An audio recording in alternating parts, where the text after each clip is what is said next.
It's a beautiful Saturday, and I'm so delighted to be here this morning.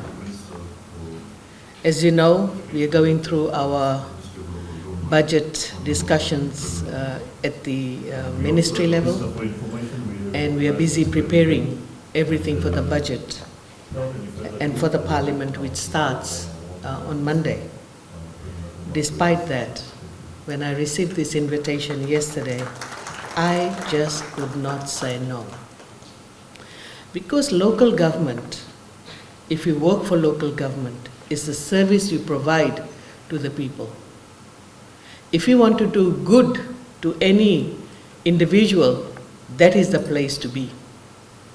You can genuinely make a difference in the lives of the people, the ratepayers, the business community that live in Nausori as well as in Nasinu area.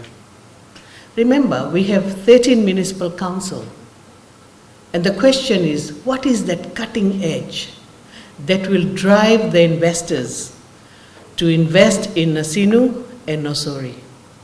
That's the dollar you're competing with when it comes to other 11 municipal council. That's the way you need to think.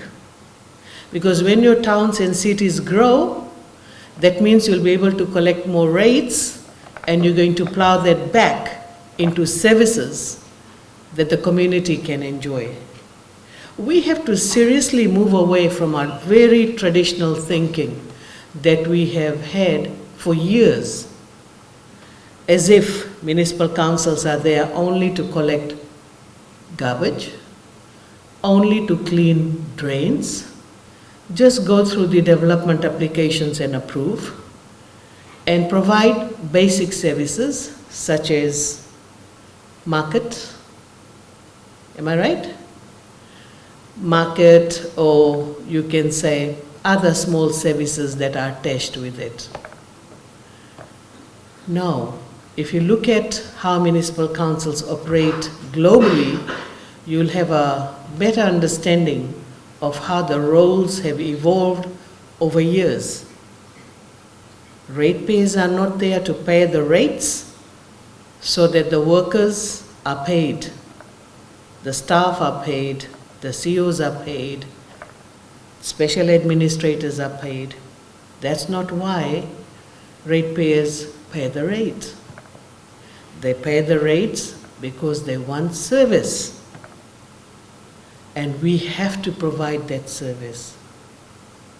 And I want to reiterate that you are the lucky ones who are working for municipal councils, because naturally you provide service to people. You know, in this day and age, when people are employed in different sectors, they say, when I retire, I want to join NGOs or some other organization to do social service. That's what they say. But naturally, your job allows you to do that.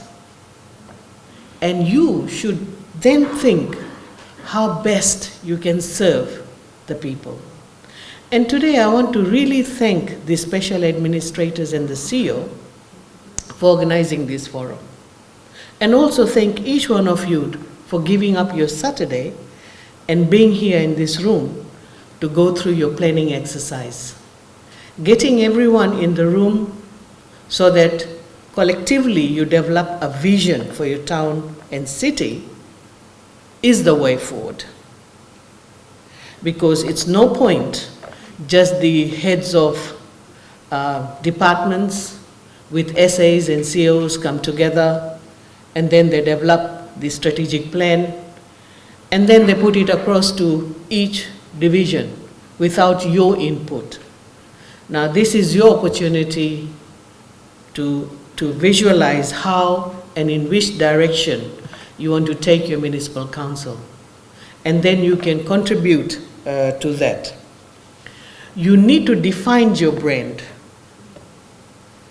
You know, when we talk about Nasinu and Nausori, what is it that makes Nasinu and Nausori different from the other 11 municipal council? How can you make these two towns, unique, so that people can talk about Nasinu and Nausori Town Council, you need to look at that point of difference. What differentiates your town and city from the rest? It can be a very simple thing. For example, customer service. It doesn't take any money. It's about individual attitudes. See, you don't have to put millions of dollars on the table. We're not talking about projects. We're talking about your inner ability to serve people. And imagine if you can just change that, that becomes the point of difference when you compare with other municipal council. And you need to think hard around that area, because somehow or the other, we tend to look at complaints. When ratepayers come and lodge complaints, we tend to look at complaints as someone who is irritating, who's bringing in this complaint on a regular basis, and then you try to ignore that person. No. Each and every complaint is a feedback, free feedback, that is given to you so that you can analyze your section, and then you can improve upon it. That's what you need to do. There are many global companies. Normally they pay a large sum of money for consultants to look at how they can improve their customer service. Or they even, they create this competition and provide some free technology to customers if they fill in the customer feedback form. But in your case, you don't have to do any of that, right? Because when the complaints come in, you can use that and make the difference. Again, continuous improvement is very important. We can never ever be satisfied and call ourselves or call our institution as one of the best. It can never be.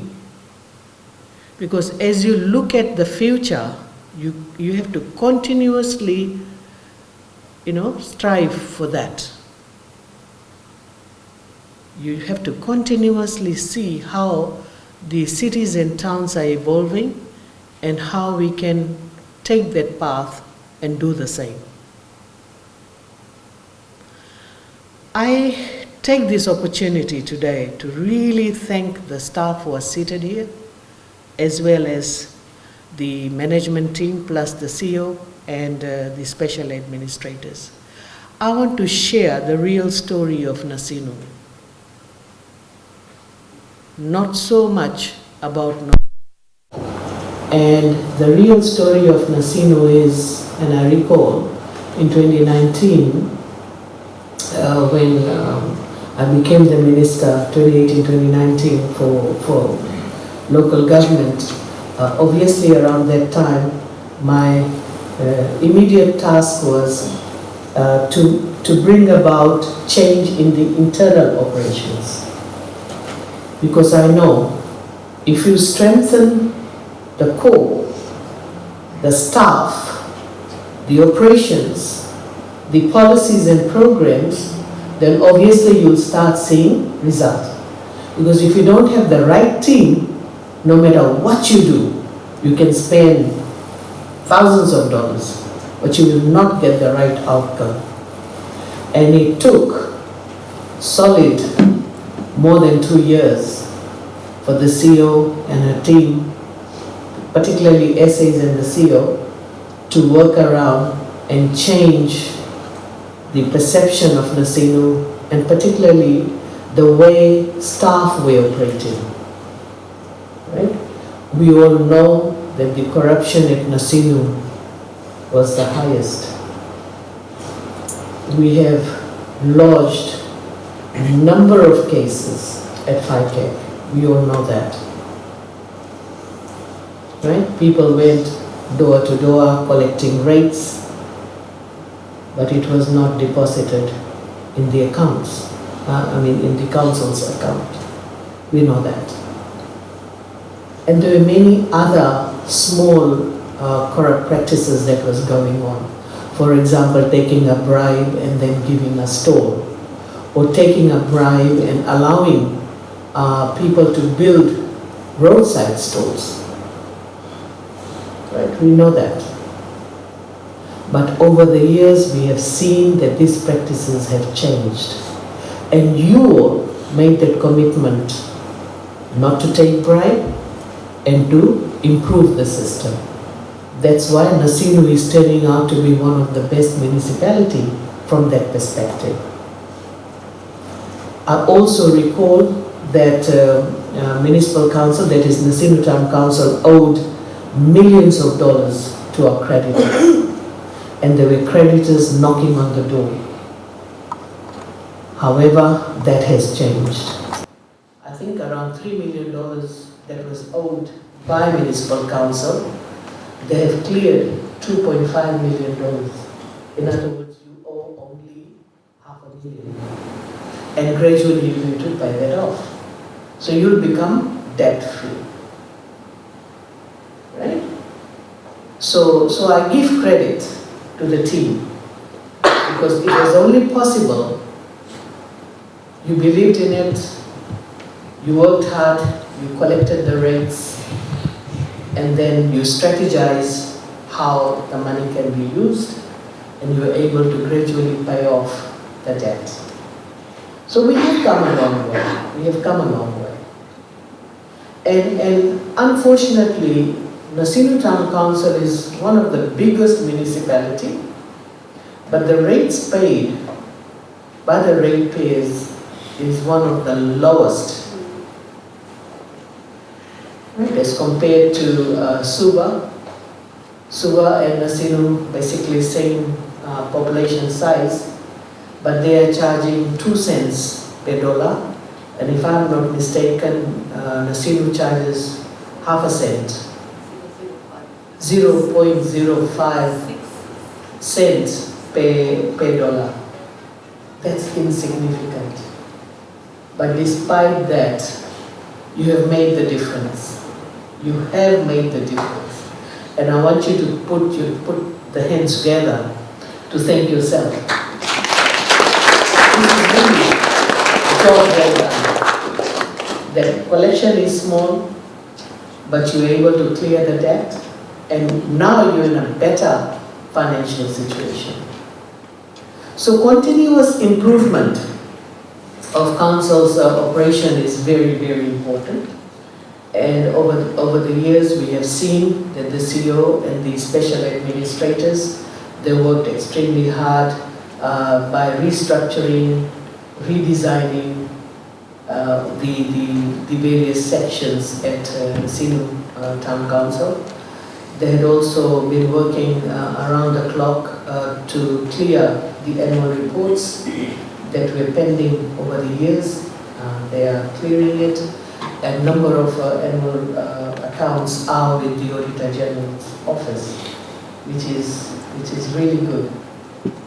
That we are taking some decision towards clearing all our pending annual reports. I want Nasinu Town Council to become more visible, responsive, and facilitative. Right? How can you make Nasinu more visible? And that's something you need to discuss during your planning session. Facilitative. When people come with their complaint, you just don't shoot them down. You must listen to them and try and work out a solution. You facilitate, right? You find options. Just don't say this is not possible, that is not possible. Find possibilities. Find ways of helping. That's something that you need to do. And always remember, the very first question that should come to your mind while you are doing your planning exercises, how can you make your town a better place to work, live, invest, and visit. These are 4 key areas. People live in Nasinu. People work in Nasinu. People invest in Nasinu. People visit Nasinu. So these are 4 dimensions that you have to consider as a town. Now, as a Ministry of Local Government, we strongly believe that all our towns and cities, they provide very essential service, and I call it everyday service to our ratepayers and to our businesses that operate from those towns and cities. Everyday service, which includes garbage collection, includes cleaning of drains, includes grass cutting. Right? These are very essential services. But while you are doing this, while you are providing this essential service, you need to go a couple of notches higher, and then you need to rethink what other services you need to provide to the ratepayers and business community. It cannot be just 3 or 4 services. Are you providing parks in your municipality? Are you providing more opportunities for businesses to operate from Nasinu? Which means that you are processing development application more swiftly, right? Are you doing that? Are you trying your level best to encourage small and medium-sized businesses from these towns and cities? Are you adopting technologies to become more efficient? So these are the questions that I pose to you. And you need to rethink and see how you can include that in your strategic plan. Government's vision is to make our cities and towns inclusive, safe, resilient, and sustainable. Right? Inclusive. It's a place for all races, people with abilities and disabilities.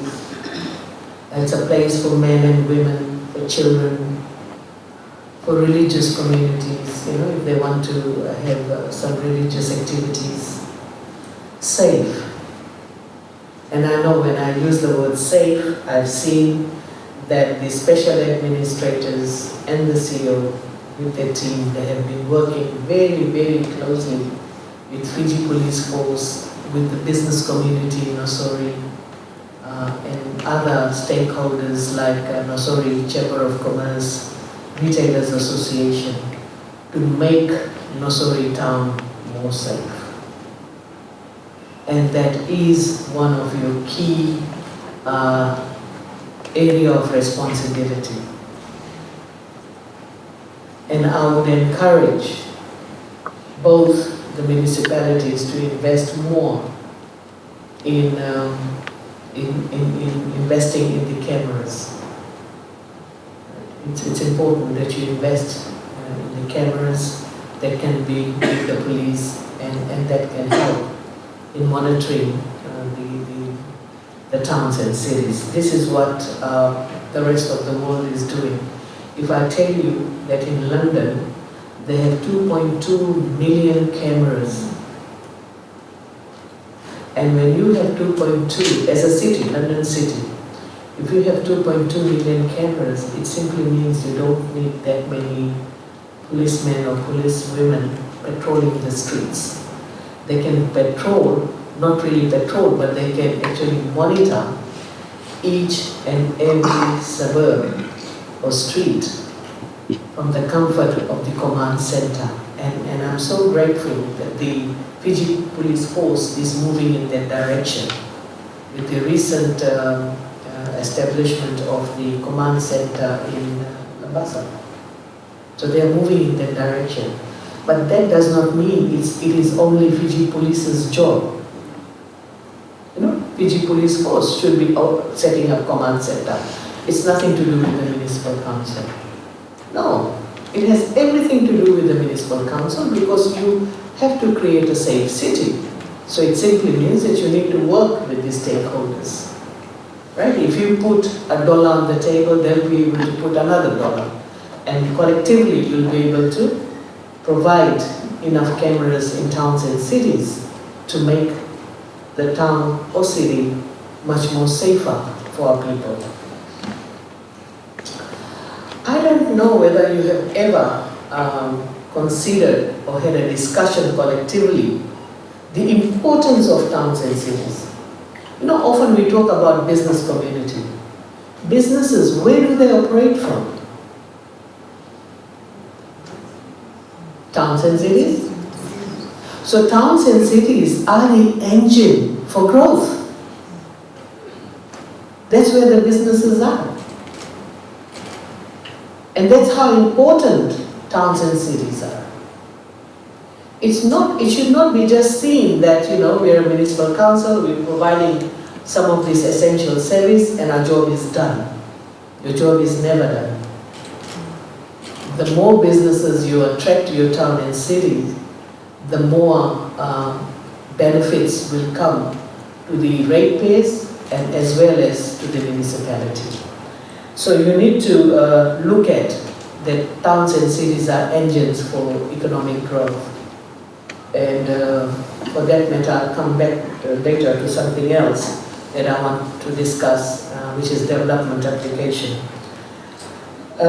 Ladies and gentlemen, let me just talk about the 4 key areas that I see extremely important for towns and cities. I've already touched on customer service, and you have heard the announcement made by the Minister for Civil Service, which is also applicable to Municipal Council. A customer service guideline is introduced, and that will be applicable to municipal councils as well. How you address the ratepayers.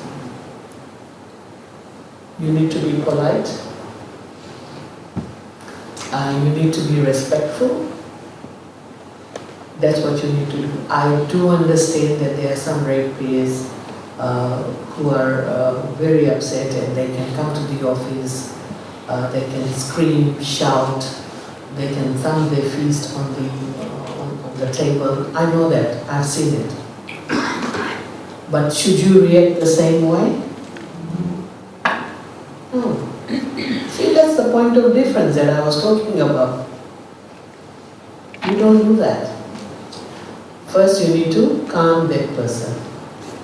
If you calm that person, then you can have a decent conversation. But if that person is angry and you become angry as well, then are you solving the problem or are you creating the problem? You are creating the problem. You should offer him or her some water. Offer him or her a seat. Pacify. And then you'll feel that, when you solve one of those cases, you really feel good about it because that was one of the difficult cases you were able to solve. And that means that you were able to use different skills to solve that issue, which is really good. So the CEO, I'm sure, has rolled out the customer service guideline. And if it is not done, then it will definitely be done with a clear expectation from the municipal council workers so that we are able to serve our ratepayers better. Then the second area, which I feel is extremely important, is the development application that you receive from businesses and ratepayers. If you're going to sit with a development application for 2 months, for 3 months, for 4 months, what are you doing? Ask that question. What are you doing? You are actually demotivating an investor to invest in your town and city.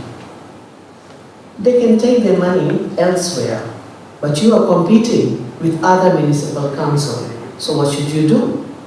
You must bend backwards and ensure that investor is served so well that they want to invest more in your town and city. If they're asking for something which you think it's not in the planning scheme or it's not in the law, you can hold a meeting with the respective bodies and try and find a way out, or suggest ways as to how you can comply with the law so that it's a win-win situation. There can be a slight amendments in terms of what the investor wants, and that can serve both the parties. But you cannot simply say, two-liner, that yes, we received your application, but it does not meet Section ABC of Town Planning Act, or for that matter, Local Government Act. What have you done? You've completely shut the investor out, isn't it? So you need to bring them together. Just like if imagine yourself, if you're working, say at Investment Fiji, and the investor comes to our shows to invest. Investment Fiji will do everything to ensure that that investor stays and invests in the country. See, this is at the national level, but yours is at city level. So you need to do the same. And then the third area, which is extremely important, is quality projects. Not projects that you do in a haste, substandard, and it does not serve the vision of your town and city. A good example would be, say for example, if you want to put up benches in town and cities. There are a couple of things you need to think about. What kind of material should be used to build those benches? Should you be using all weatherproof material? Should you be using timber? Should you be using concrete? And if you do, how can you ensure there is no green mold growing on it? If you're using timber, how can you ensure that it does not look old because the varnish or the paint is peeling off? There are other materials in town. For example, granite and steel. And I've seen those benches in Singapore. Lifelong. Even if you make just 4 benches every year, you'll be able to achieve the target that you set for your council. Within 5 years or 6 years, you'll be able to achieve that. But it's no point just going cheap, and therefore you just make benches just for the sake of it and just ticking the box. And after 3 years, you have to replace them. You've wasted the money. Right? So you need to think really deeply to ensure that you get value for money. A quality project also means some of the development that the council intends to do for the ratepayers and for the business community. Say for example, market. If you want to develop the market, if you want to develop a car park, you need to consider how it should be done. Again, don't do a slipshod job. Do a good project so that it's done and it can be there for many years. Don't do something that makes the place even look old. Because our job is to modernize towns and cities. We're trying to modernize towns and cities. So don't come up with very old ideas that does not fit with the vision that the government has set, which is transforming Fiji and making our cities and towns vibrant and also modern. So you need to meet that. And finally, of course, you'll be asking, where is the money? Now, there are two sources of money. The first source is unpaid rates. You have to collect every dollar of unpaid rates. The other source is that the government has been investing in towns and cities by developing infrastructure that can give revenue to municipal councils. So once you start getting the revenues from this project, it means this money then can be invested into another project, because money makes money. So that's how you need to think. I mean, I know that Nasinu Town Council, they don't have enough, I call it assets that can generate revenue. They have a building where you sit in Balelebu, and the next big asset is Langere Market. But then we've got some plans for Nasinu. CEO and the special administrators are aware of it, and we need to develop those projects so that the town can start generating enough revenue for us to do more projects. So, ladies and gentlemen, I just want to conclude by saying to each one of you once again that you have I've seen the change that you're bringing about in that municipal council, and I want to congratulate you individually for the job you are doing. Thank you for doing what you are doing, because you have made a difference. And if you remain committed to the course, you continue transforming Nasinu, one day you can just step aside and then you can relook at how far you have come, where the council was and where it is now. And that credit will go to you, because it's your hard work that has brought about change in municipal council. And that credit will also go to the CEO and the special administrators. So remember, when you're bringing about this transformation, the change in municipal council, it is a teamwork. It's not just individual. You have to work as a team. And you must deliver your targets. Right, so remain focused, remain committed, and you'll be able to achieve whatever you have set out in your strategic plan. So finally, I'll simply say, be visionary, be bold, and provide the change that people would like to see in Nasinu and Nausori. Thank you.